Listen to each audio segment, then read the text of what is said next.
La historia de Guillermo el Conquistador. En el tranquilo amanecer del año 1027, en la ciudad de Felasse, en el Ducado de Normandía, vio la luz un niño que estaba destinado a cambiar el curso de la historia. Este niño, Guillermo, nació en circunstancias poco convencionales, ya que era el hijo ilegítimo del duque Roberto I de Normandía y su amante, Arlette. Sin embargo, las circunstancias de su nacimiento no iban a determinar el destino de Guillermo. Normandía en esa época era una región rica en historia y cultura. El castillo de Felasse, donde nació Guillermo, era una impresionante fortaleza construida sobre un acantilado, con murallas altas que se erguían majestuosamente sobre el paisaje. El aire estaba lleno del eco de las hazañas de antiguos guerreros normandos, y Guillermo iba a crecer rodeado de estas leyendas que lo inspirarían en su vida. Desde su infancia, Guillermo demostró ser un niño excepcionalmente curioso y observador. Pasaba horas explorando cada rincón del castillo, escalando las murallas y recorriendo las estancias secretas. Se sentía atraído por la historia de su tierra y se dedicaba a escuchar las historias de los antiguos héroes normandos contadas por los bardos y los ancianos del castillo. Pero lo que más capturó la atención del joven Guillermo fue el entrenamiento de los caballeros en el patio del castillo. Observaba con admiración cómo los caballeros manejaban sus espadas, arcos y lanzas, y soñaba con algún día emular su destreza. A medida que crecía, pasaba cada vez más tiempo con los soldados, aprendiendo de ellos las artes de la guerra y la estrategia militar. El duque Roberto, aunque tenía una relación no matrimonial con la madre de Guillermo, no ignoraba el potencial de su hijo. A pesar de su ilegitimidad, el duque se aseguró de que Guillermo recibiera una educación adecuada. Contrató a tutores y maestros que enseñaron a Guillermo a leer, escribir y hablar latín, habilidades que serían fundamentales en su vida futura como líder. Guillermo también se destacaba en el arte de la equitación y la caza. Pasaba largas horas en el bosque que rodeaba el castillo, montando a caballo y cazando animales salvajes.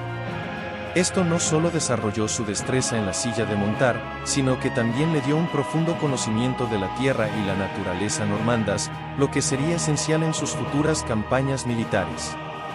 Sin embargo, la vida de Guillermo no estaba exenta de desafíos. Su estatus de hijo ilegítimo lo convirtió en un objetivo para aquellos que veían su existencia como una amenaza para sus propios intereses. A lo largo de su infancia, Guillermo enfrentó varios intentos de asesinato por parte de nobles enemigos y cortesanos resentidos que esperaban eliminarlo del camino hacia el trono normando. Estos intentos de asesinato marcaron profundamente al joven Guillermo, haciéndolo consciente de las traiciones y conspiraciones que podían surgir en su contra en cualquier momento. Aprendió a ser astuto y a confiar solo en aquellos que había demostrado que estaban leales a él. La vida en la corte normanda se convirtió en un juego peligroso de intriga y poder, y Guillermo estaba decidido a sobrevivir y triunfar. A medida que la adolescencia de Guillermo daba paso a la adultez, su determinación y habilidades se hicieron cada vez más evidentes. La mezcla de su pasión por la guerra, su amor por la historia de Normandía y su capacidad para aprender y adaptarse rápidamente lo convertían en un líder nato. Guillermo se había convertido en un hábil jinete, arquero y estratega militar, y su crecimiento como líder era innegable. La historia de Guillermo el Conquistador estaba apenas comenzando, y su camino hacia el trono de Normandía y más allá estaba lleno de desafíos y aventuras que lo transformarían en uno de los conquistadores más grandes que el mundo haya visto jamás. La muerte de su padre, el duque Roberto, en el año 1035, marcó un punto crucial en la vida de Guillermo. Siendo un joven de tan solo 8 años, este triste acontecimiento desencadenó una feroz lucha por el trono de Normandía. A pesar de su ilegitimidad, Guillermo fue nombrado heredero por su padre moribundo. Sin embargo, esta designación no fue aceptada fácilmente por los nobles normandos y mucho menos por el rey de Francia, quien veía a Guillermo como un gobernante potencialmente débil debido a su juventud y origen. La lucha por el trono de Normandía se tornó intensa y despiadada. Los enemigos de Guillermo, ambiciosos y ansiosos por el poder, vieron en la juventud del futuro duque una oportunidad para derrocarlo y tomar el control del ducado. Pero Guillermo no era un líder que se dejara intimidar por su edad o su estatus ilegítimo. Desde temprana edad, había demostrado una determinación y valentía excepcionales que lo convertían en un líder innato. A medida que Guillermo crecía y maduraba, su presencia se volvía cada vez más imponente. A la edad de 19 años, se encontró liderando sus tropas en la famosa batalla de Vales-Dunes en el año 1047. En esta batalla crucial, Guillermo demostró su capacidad de liderazgo al derrotar a sus oponentes y consolidar su poder como duque de Normandía. Esta victoria le ganó el respeto y la lealtad de sus súbditos, así como el reconocimiento de su valía como gobernante. Guillermo había demostrado que estaba dispuesto a luchar con determinación para defender su derecho al trono y proteger su ducado de amenazas internas y externas. A pesar de sus notables logros como duque de Normandía, Guillermo aún albergaba un ambicioso deseo: conquistar el trono de Inglaterra. Sostenía que tenía un derecho legítimo a la corona inglesa debido a una promesa hecha por su padre Eduardo en su lecho de muerte. Esta afirmación le llevó a planear una audaz invasión de Inglaterra, un acto que cambiaría el curso de la historia y lo llevaría a ser conocido como Guillermo el Conquistador. El anhelo de Guillermo por el trono inglés lo impulsó a trazar un meticuloso plan de invasión. Reunió a un ejército formidable, compuesto por nobles y soldados normandos ansiosos por seguir a su valiente líder en esta audaz empresa.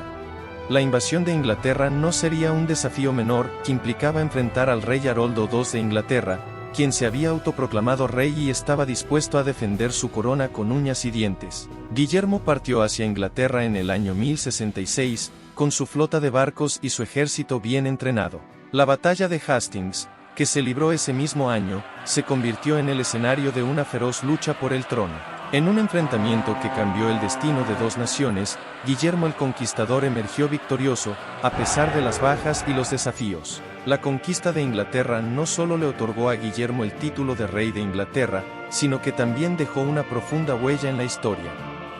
Su reinado marcó el comienzo de una nueva era para Inglaterra, con la influencia normanda dejando una profunda impronta en la cultura, el idioma y las instituciones inglesas.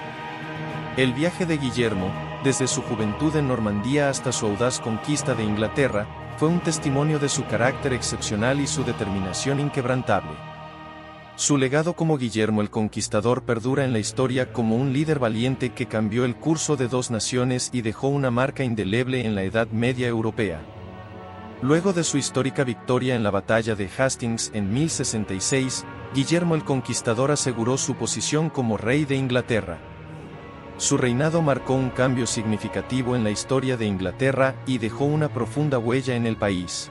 Guillermo implementó un sistema de gobierno centralizado y reforzó su control sobre la nobleza inglesa, introduciendo reformas administrativas y legales que fortalecieron la monarquía.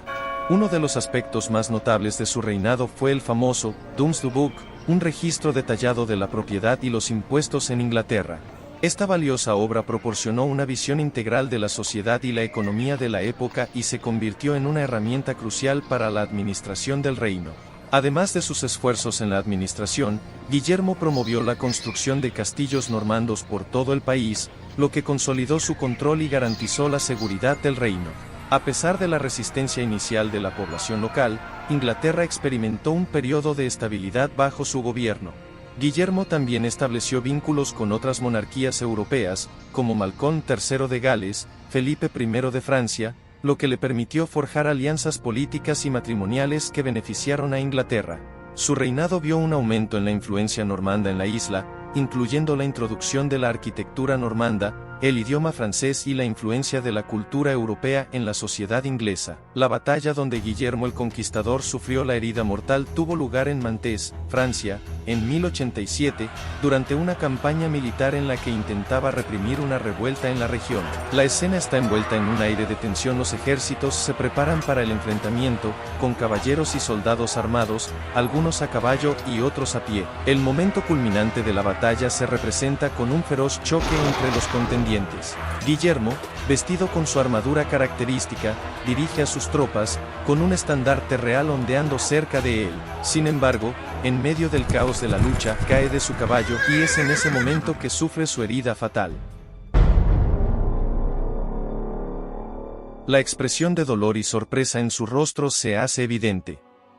Guillermo el Conquistador, rey de Inglaterra, murió el 9 de septiembre de 1087. Su muerte se debió a complicaciones médicas relacionadas con una lesión en el abdomen que sufrió durante una campaña militar en Francia. La lesión fue el resultado de caer sobre la parte superior de la silla de su caballo mientras montaba a caballo. A pesar de recibir tratamiento médico, La herida se infectó y se convirtió en una llaga abierta. La condición de Guillermo empeoró con el tiempo, y finalmente murió en su castillo de Rouen, en Normandía.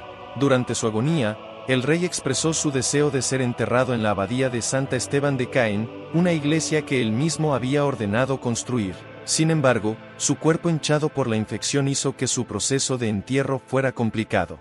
Finalmente, lo sepultaron en un sarcófago de piedra en la abadía en 1087, aunque se necesitaron varios intentos antes de que el cuerpo de Guillermo pudiera ser acomodado en su tumba final. La muerte de Guillermo marcó el final de una era en la historia de Inglaterra y Normandía, así como el inicio de un periodo de agitación política y disputas sucesorias. Su legado como el conquistador de Inglaterra y su influencia en la historia de ambos reinos perduraron a lo largo de los siglos.